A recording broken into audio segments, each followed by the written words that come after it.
Usap-usapan kamakailan sa programa ni Christy Fermin ng aktres na si Janine Gutierrez.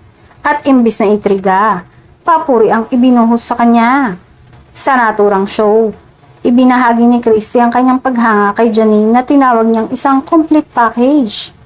Hindi lang umano sa ganda bumabawi ang aktres kundi pati sa talino, breathing at paraan ng pakikitungo sa iba.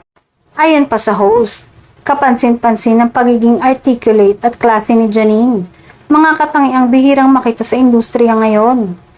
Dahil dito, lalo siyang hinahangaan hindi lang ng fans kundi maging ng ilang veteranong personalidad sa showbiz. Samantala, hindi rin naiwasang mapag-usapan ang personal na buhay ng aktres, partikular ang relasyon niya kay Jericho Rosales. Marami din ang nakakapansin na masaya at suportado si Janine ng kanyang boyfriend sa kasalukuyan niyang sitwasyon. Sa kabilangan ng ilang bashing, nananatiling matatag ang reputasyon ni Janine bilang isang respetadong artista. Patunay na hindi lang sa panlabas na anyo ang kanyang maiaalok sa industriya.